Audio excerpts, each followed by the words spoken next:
ராஜபாளையம் தர்மாபுரம் ஸ்ரீ மாப்பிள்ளை விநாயகர் திருக்கோவிலில் விநாயகர் சதுர்த்தி திருவிழாவினை மாபெரும் ஆன்மீக மாநாடு போல நடத்தி கொண்டிருக்கும் நிர்வாகத்தை சார்ந்த சான்றோர் பெருமக்களே, இந்த அருமையான பட்டிமன்றத்தின் நடுவராக வீற்றிருந்து நல்லதொரு தீர்ப்பை வழங்க இருக்கின்ற எங்கள் தமிழறிஞர் ஐயா அவர்களே, ராஜபாளையம் வாழ் ரசிகர் பெருமக்களே, உங்கள் அனைவரையும் வணங்கி மகிழ்கின்றேன். நடுவர் அவர்களே, எனக்கு முன்னால் பேசிய அன்பு சகோதரர் ராஜ்குமார் அவர்கள் ராஜபாளையத்தை சேர்ந்தவர், ராஜபாளையத்தை சேர்ந்த ஆசிரியர். அவர் டீச்சருங்கிறத அப்பப்ப வந்து நிரூபிப்பார் இல்லையா? இப்ப வந்து பாடம் நடத்தினார், கவனிச்சிங்களா? வாழ்க்கை, வா, வாழ், வாக்கை, வாகை, அதை பிரிச்சு பிரிச்சு இலக்கணம் போட்டு பாடம் நடத்திட்டு போயிருக்காரு. ஒருத்தன் இருக்க மாட்டேங்கிறான், அங்கேயே உட்கார மாட்டேங்கிறானே. இவர் இங்கிலீஷ் வாத்தியார், இவர் வந்து இங்க தமிழை பிரிச்சு விளக்கம் கொடுத்துக்கிட்டு இருக்காரு. ஐயா, வாழ்க்கை யாரு கையில இருக்கு அப்படின்னு கேட்டா நம்ம கையில இருக்கா, அடுத்தவங்க கையில இருக்கான்னு கேட்டா எங்க சிவசதீஷ வந்து திட்டுனார். எதுக்கு சொல்றாரு? பில் கிளின்டனின் வாழ்க்கை என்பது அவருடைய கையில் தான் இருந்தது, அவர் மனைவியினால் அவர் பிரதமர் அதிபர் ஆகவில்லைன்னாரு. நல்லா கவனிச்சு பேசணும் ராஜ்குமார் சார். அந்த கதையை முதல்ல சொன்னது உங்க அணி தலைவர், அதுக்கப்புறம் தான் பதிலுக்கு எங்க தம்பி வந்து அதுக்கு மறுப்பு கொடுத்தாரு. அந்த கதையை முதல்ல சொன்னது யாரியா? தனபால் ஐயா. அதுக்கப்புறம் தான் நீங்க வந்து பேசுறீங்க. எதையாவது சொல்றேன்னு அவங்க அணியவே அவரு மறுத்துட்டு போய் உட்கார்ந்து இருக்காரு. இதுல நம் வாழ்க்கை நம் கையில பிறர் கையிலங்கிறது ஒண்ணும் இல்லைங்கய்யா. நம்ம வாழ்க்கையில நம்ம யார் ஆகணும்னு முடிவு பண்ணுவோம் இல்லையா? நம்ம வாழ்க்கைக்குன்னு ஒரு இன்ஸ்பிரேஷன் வச்சிருப்போம், முன் உதாரணம். அந்த முன் உதாரணமாக பில் கிளின்டன் என்பவர், அவர் கென்னடியை வைத்துக் கொண்டு உங்களை மாதிரி நானும் ஒரு அதிபராவேன் என்று அவர் முன்னாலே சொன்னார் பாத்தீங்களா? அதைத்தான் நாங்க பிறர் கையில் வாழ்க்கை இருக்கிறது அப்படிங்கிறத நாங்க சொல்ல வரோம். அதுக்கு இவர் எங்க சொல்றாரு? ஆண்டாள் கனவு கண்டு அவளால் தானே பெருமாளை அடைந்தாள். ஆண்டாள் தானா கனவு கண்டு பெருமாளை அடைஞ்சாளா? அந்த ஆண்டாளுக்கு கோவிந்தன் மேல் பெருமாளின் மேல் காதல் வர்றதுக்கு யார் காரணம் தெரியுமா? அவளுடைய தந்தையாகிய பெரியாழ்வார் ஆண்டாள் பெருமாளினுடைய கதையை சொல்லி சொல்லி சொல்லி வளர்த்ததால் அவர்தான் எனக்கு கணவனாக வர வேண்டும் என்று ஆண்டாள் முடிவு பண்ணார் இல்லையா ஐயா? அதுல வாரணம் ஆயிரம் பாட்டெல்லாம் சொன்னார். ஆனா அந்த பாட்டுல நாச்சியார் திருமொழியில ஆண்டாள் எப்படி திருமணம் நடக்கணும் தனக்குன்னு சொல்றா தெரியுமா? காதல் திருமணம் தானே. நேரடியா வந்து கோவிந்தன் எனக்கு மாலை சூட்டி ஏற்றுக்கொள்ள வேண்டும் ஒரே வார்த்தையில முடிக்கலாம்ல. ஆனா அவ அப்படி கனவு காங்கல ஐயா.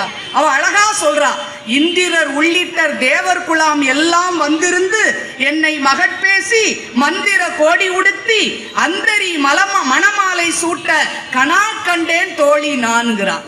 என்ன அர்த்தம்? தேவர்கள் இந்திரன் உள்ளிட்ட தேவர் கூட்டம் எல்லாம் வந்து எங்க ஸ்ரீவில்லிபுத்தூர்ல வந்து சாட்சி வைக்கிறாமா? கட்டிட்டு கட்டளையிட்டாருன்னா அப்ப தேவைப்படுதா இல்லையா? அடுத்தவங்க வாழ்க்கை அடுத்தவங்க கை நமக்கு தேவைப்படுது. எல்லாரும் வந்து என்னை மகட்பேசி எல்லாருக்கும் முன்னால மாப்பிள்ளையோட உடப்பிறந்தா அந்தரி துர்க்கை வந்து மணமாலை சூட்டி என்னை அழைத்து கொண்டு போய் பெருமாள்கிட்ட என்னை கொடுக்க நான் கனவு கண்டேன் என்று சொல்கிறாள் என்றால், பிறர் கை இல்லாம நாமே நம் கையில் வாழ்வதற்கு மனிதர்களால முடியாதுங்கிறது தான் உண்மை. நடுவர் அவர்களே ரொம்ப அழகா பேசியிருக்காங்க இந்த பட்டிமன்றத்துல. இதுல மிக முக்கியமாக நம்ம பேச வேண்டியது, எல்லார் மனசுலயும் நம்ம யோசிச்சு பார்ப்போமே, எல்லாரும் இந்த மேடையில படித்தவர்கள், எல்லாரும் படித்து ஒரு உயர்ந்த நிலையில இருக்கோம். ஆனா மனசாட்சியோட யோசிச்சு பார்ப்போம், நாம் படிப்பதற்கு நம் படிப்புக்கு ஏதாவது ஒரு இடத்துல இடைஞ்சல் வரும்போது நம்மை உதவி நம்மை கை தூக்கி விட்டது ஒரு உறவு எங்கேயாவது நமக்காக இருந்திருக்குங்கிறத மறந்துடாதீங்க. அந்த கல்வி கொடுத்தவங்களை தான் நாங்க பிறர் கையில்னு சொல்றோம், வேற ஒண்ணும் இல்லையா? இப்ப ஒரு 2-3 மாசத்துக்கு முன்னால நடிகர் சூர்யா நடத்துற அகரம் அறக்கட்டளையினுடைய ஒரு திருவிழா நடந்தது. 15வது ஆண்டு விழா நடந்தது. மாநாடுன்னு சொல்லக்கூடாது, திருவிழா தான். மாநாடுங்கிற பேரே கெட்டு போச்சு. நாங்க அதை சொல்ல மாட்டோம், ஊர்க்காரங்க சொல்ல மாட்டோம், குறைக்காதீங்க. நாங்க எங்க மதுரைக்காரங்க அதை சொல்ல மாட்டோம். என்ன அழகா சொன்னாருங்க, 15ஆம் ஆண்டு விழா நடந்தது. அகரம் அறக்கட்டளையின் 15ஆம் ஆண்டு விழா. அந்த கல்வி அறக்கட்டளையில ஏழை குழந்தைகளுக்கு கல்வி கொடுக்கிறது தானே அந்த அகரம் அறக்கட்டளை செய்தது. 51 டாக்டர்களை உருவாக்கி இருக்கிறார்கள் என்றால் எத்தனை ஏழை வீடுகளில் விளக்கேற்றி வைத்த அந்த புண்ணியம் மற்றவங்க கைக்கு போயிருக்குன்னு பாருங்க. அது எப்படிப்பட்ட குடும்பம் தெரியுமா? கல் உடைக்கிற குடும்பம், கரண்டே இல்லாத வீட்டுல உள்ள பிள்ளைங்க.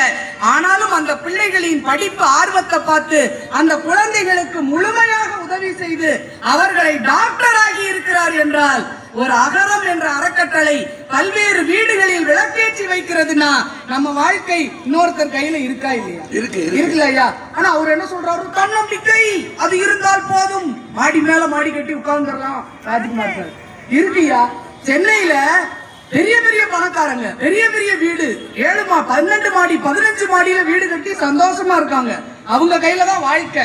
ஆனா அடிச்சது பாருங்க ஒரு பேய் மழை, வெள்ளம் வந்து ஓடி ஒண்ணுமே இல்ல, கிடைக்கவே இல்லை, சாப்பாட்டுக்கே வழி இல்ல.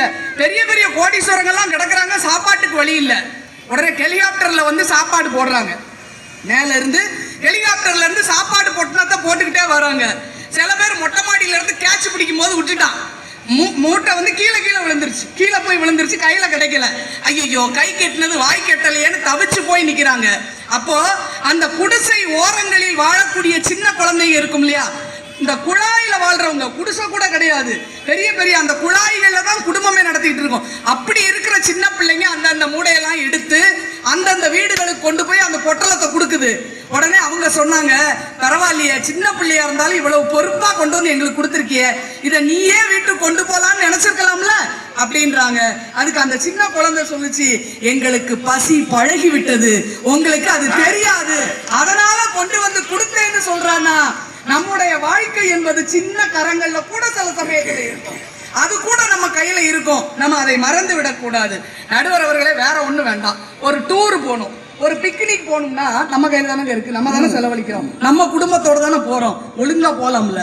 ஒரு கொடைக்கானல் போலாம், குற்றாலம் போலாம், எவனோ சொல்றான்னு கேட்டு ஏங்க எல்லாரும் வாங்க கூமாப்பட்டிக்கு வாங்க குழுக்குழுன்னு இருக்குதுங்க சொன்ன உடனே அத்தனை பேர் போய் அங்க போய் விழுந்துருக்கு. சரியா தப்பான்னு கூட தெரிய வேண்டாமா? இப்படியா கண்ணை மூடிக்கிட்டு நம்புறது? அங்க போய் விழுந்தது மட்டும் இல்ல, இப்ப கடையில போய் ஒரு தண்ணி பாட்டில் வேணும்னு கேட்ட உடனே கடைக்காரர் கேட்கிறாரு, பிஸ்லரி வாட்டர் வேணுமா அக்வாபினா வேணுமான்னு. இல்ல எனக்கு கூமாப்பட்டி தண்ணி கொடுங்க செலவு, ஏன்னா அதுதான் சர்பத்து மாதிரி இனிக்குதுன்றதுல அப்படி கொடுன்னு கேட்கிறாங்கன்னா, நம்ம முழுக்க முழுக்க அடுத்தவங்க என்ன சொல்றாங்களோ அதை கேட்டு வாழக்கூடிய நிலையில இன்னைக்கு இருக்கிறோம். அது மட்டும் இல்ல, கோயிலுக்கு போகணும், பக்தி இருக்கு, நம்ம கையில இருக்கு, நம்ம விரும்பிய கடவுளை எங்கனாலும் கும்பிடலாம்ல. ஆனா நம்ம அப்படி இருக்க மாட்டோம், அடுத்தவங்க சொல்றத கேட்போம், அதை நம்பிக்கிட்டு அங்கதான் போகணும்னு நினைப்போம். இப்ப திருச்செந்தூர்ல கோயில்ல அங்க போய் பௌர்ணமி அன்னைக்கு கடற்கரையில போய் தங்கணும், தங்குனா வீட்டுல செல்வம் கொளிக்கும் யாரோ கொளுத்தி போட்டான். எதனாலும் நம்புறதா? குடும்பம் குடும்பமா போய் அங்க கடற்கரை மண்ணுல உருண்டு கடலே பயந்து போய் உள்வாங்கிருச்சுன்னா நம்ம மக்களினுடைய எண்ணம் எவ்வளவு இருக்குன்னு பாருங்க. நம்ம கையில இருக்கா ஐயா? நம்ம எதையாவது நம்ம சிந்திக்கிறோமா? நமக்குங்கிற தன்னம்பிக்கையோட எதையுமே நம்ம யோசிக்கல.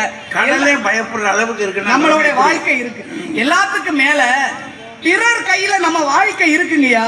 அந்த பிறருங்கிறவங்க நம்ம சொந்தக்காரங்க நண்பர்கள் மட்டும் இல்ல, நம்ம எதிரி கையில் கூட நம்ம வாழ்க்கை இருக்கிறது. ஒவ்வொருத்தருக்கும் எதிரி இருந்தாதாங்க நம்ம வாழ்க்கையில் உயருவோம். ஏன்னா சாதாரண மரமாக இருக்கிற நம்மை எதிரிகள் வந்து காற்று போல அசைத்துக் கொண்டே இருந்தால்தான் நாம் இயங்கிக் கொண்டே இருப்போம். சமயத்தில் நம்முடைய இலக்கை தீர்மானிக்க கூடியவர்களாக எதிரிகள் தான் இருக்கிறார்கள் என்றால் நம்ம வாழ்க்கை மத்தவங்க கையில இருக்கா இல்லையா? இல்லையா? எதிரிகள் கையில தான் இருக்கு. இல்லைன்னா அது நம்ம, ஏன்னா ஒவ்வொரு நிமிஷம் நம்முடைய வாழ்க்கையும் பாருங்களேன், யாரோ ஒருத்தருக்கு எதையோ நம்ம நிரூபிக்க தான் நம்ம போராடிக்கிட்டு இருக்கோம். எதையோ ஒண்ணு நாம நிரூபிக்கிறதுக்கு தான் போராடி கொண்டிருக்கிறோம் என்றால் நாம் நமக்காக வாழவில்லை, மற்றவர்களின் கையில் அவர்கள் சொல்வதை கேட்டுத்தான் நாம் வாழ்ந்து கொண்டிருக்கிறோம் அப்படிங்கிறத தயவு செய்து மறந்து விடாதீர்கள். ரொம்ப அருமையா சொல்ல வேண்டும் என்றால், நடுவர் அவர்களே, சின்ன வயசுல 13 வயசுல ஒரு பையனுக்கு படிப்பு போயிருச்சு, படிப்பெல்லாம் போச்சு, வீட்டுல பயங்கர வறுமை, சாப்பாட்டுக்கே வழி இல்லை, சாப்பிடுறதுக்கே வழி இல்லாம அந்த பையன் நடந்து நடந்து போய் ஒரு நாடக கொட்டகை, நாடகம் நடக்கிற கொட்டகைக்கு வெளியே போய் அப்படி பசி மயக்கத்துல அப்படி கண்ணை சுத்திட்டு வருது, ஓரமா போய் உட்கார்ந்து இருந்தான். அப்ப அந்த இடத்துக்கு ஒரு பெரிய பணக்காரர் வந்தார், நாடகம் பார்க்கிறவர். வந்தவர் சொன்னார், தம்பி நீ சும்மா தானே உட்கார்ந்து இருக்க, இங்க குதிரையை நான் விட்டுட்டு போனேன்னா யாராவது திருடிட்டு போயிடுறாங்க, இந்த குதிரையை நீ பாத்துக்கோ, நான் நாடகம் முடிஞ்சு வந்து உனக்கு காசு தரேன்னாரு. இது சரின்ட்டான், ஏதோ ஒரு சாப்பிடுறது கிடைக்கும் இல்லையா. இவர் நாடகம் பார்த்துட்டு வெளியே வராரு, குதிரையை பார்த்தா நம்ம குதிரையானே தெரியல, அழகா அதை தொடச்சு கிடச்சு அந்த வண்டியில சேனத்தெல்லாம் தொடச்சு ரொம்ப அழகாக்கி வச்சிருக்கான். சந்தோஷப்பட்ட அந்த ஓனர் கூட கொஞ்சம் காசு கொடுத்தாரு. காசை எதிர்பார்த்த அவன் கையில பணம் வந்து சேர்ந்தது. ரொம்ப மகிழ்ச்சி ஆகிட்டான், வயிறு நிறைய சாப்பிட்டான். மறுநாள் போய் உட்கார்ந்தாங்க. வந்தவங்க எல்லாம் இவங்கிட்டே குதிரையை விட்டுட்டு போனாங்க. தொடர்ந்து அதை பார்க்க ஆரம்பிச்சான். அடுத்து நாடகத்தை கவனிக்க ஆரம்பித்தான். நாடகத்தின் நடிப்பையும் கதையையும் கேட்க ஆரம்பித்தான், கற்றுக்கொண்டான், நடிக்க ஆரம்பித்தான், நாடகம் எழுதினான். கடைசியில் உலகையே தன் பக்கம் திரும்பி பார்க்க வைத்த சார்லி சாப்ளின் தான் அந்த சிறுவன் என்றால், அந்த முதல்ல குதிரையை பார்க்க ஷேக்ஸ்பியர் அவர்தான் அதை உருவாக்கி வைத்தார் என்றால், நீங்க நினைச்சு பாருங்களேன். அந்த குதிரையை பார்த்துக்கோன்னு சொல்லிட்டு போனார்ல, அவர் பாவம் பசியோட இருக்கான் பையன், ஒரு ரொட்டியை வாங்கி கொடுப்போன்னு கொடுத்துட்டு போயிருந்தாருன்னா என்ன இருக்கும்? ஆனால் மற்றவர்கள் நமக்கு ஏதோ ஒரு வகையாக உந்து சக்தியாக இருந்து நம்முடைய வாழ்க்கையை அடுத்த கட்டத்துக்கு நகர்த்தி விடுகிறார்கள் என்றால், அதுதான் நம்முடைய வாழ்க்கை பிறர் கையில் இருக்கிறது என்பதை நாங்கள் சொல்றோம். நடுவர் அவர்களே, இன்னைக்கு வயசானவங்க பெரியவங்க எல்லாம் நிறைய பேர் இருக்காங்க இல்லையா? பெரியவங்க நிறைய பேரு, நல்ல வசதி இருக்கும், வீட்டுல இருக்க மாட்டாம இங்க வந்திருக்காங்கப்பா. இல்ல, பொதுவா சொல்றேன், நிறைய பெரியவங்க வயசானவங்க இருக்காங்க. வேலை பார்த்து ரிட்டையர்ட் ஆகி கை நிறைய பென்ஷன் வருது. கோடிக்கணக்கான பிள்ளைகள் வெளிநாட்டுல இருந்து பணம் அனுப்புது, நிறைய பணம் இருக்கு. ஆனால் அபார்ட்மெண்ட்ல வசித்துக் கொண்டிருக்கிற பெரியவங்களுக்கு தன் கையே தனக்கு போதும்னு நினைக்க முடியல. அவர்களுக்கு உணவு கொண்டு வருவதற்கு சொமேட்டோ, ஸ்விக்கிங்கிறத தேவைப்படுது. அடுத்தவன் கரங்கள் தேவைப்படுகிறது. வெளியே போய் வர்றதுக்கு ஓலா, ஊப்பர் என்ற கால் டாக்ஸிகள் தேவைப்படுகிறது. கடையில இருந்து ஜாமான் கொண்டு வர்றதுக்கு இன்ஸ்டாமார்ட் போன்ற கடைகள், ஆன்லைன் ஷாப்பிங் தேவைப்படுகிறது என்றால், மனிதன் ஒரு சமூக விலங்கு. சமூகத்தில் இருக்கிற மற்றவர்களோடு இணைந்துதான் அவர்களால் வாழ முடியுமே தவிர தன் கையே தனக்கு உதவின்னு ஒரு நாள் வாழ முடியாது. நடுவர் அவர்களை ஒரே ஒரு செய்தியை சொல்லி முடிச்சிடுறேன். ஒருத்தர் அவர் சொன்னார் இல்லையா, ஒருத்தர் கடை ஆரம்பிச்சாரு, கறிக்கட்டையில போய் பேர் எழுதினாரு, நாளை கடை தொடரும்னு. கடை தொடரும்னு எழுதுவீங்க, அது எங்க எழுதுனீங்க? ஊருக்கு நடுவுல இருக்கிற பரபரப்பான மக்கள் நடமாடக்கூடிய பஜார்ல எழுதுவீங்க. காட்டுக்குள்ள போய் கடை வைங்க. உங்களுக்கு தான் நல்லா சமைக்க தெரியுமே, எங்கேயும் போய் பழச்சுக்கலான்னு காட்டுக்குள்ள போய் வைப்பீங்களா? முடியாது. நம்ம கடைக்கு நிறைய பேர் வர்ற இடத்துலதான் நம்ம வைக்க முடியும். எங்க மதுரையில ஒரு அபார்ட்மெண்ட்ல ஒரு காய்கறிக்காரர், நாங்க முதல்ல அங்க போகும்போது, அந்த அபார்ட்மெண்ட்ல குடியேறும் போது ஒரு காய்கறி கடைக்காரர் வந்து சின்னதா போட்டாரியா, சாக்கு விரிச்சுதான் போட்டாரு. அப்புறம் ஏன்னா அங்கதான் தேவைகள் அதிகம் இல்லையா, எல்லாரும் இருக்காங்க, வாங்குவாங்கன்னு எங்களை நம்பி ஒரு கடையை போட்டாரு.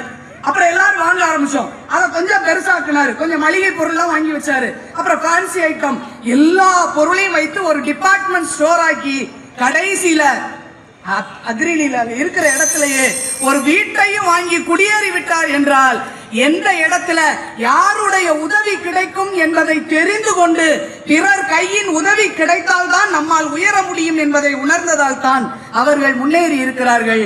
நடுவர் அவர்களே, நம்முடைய கஷ்டத்தை நாம் சொல்லும் போது கேட்பதற்கு 2 காது வேண்டும், நம்மை அன்பாக பார்ப்பதற்கு 2 கண்கள் வேண்டும்.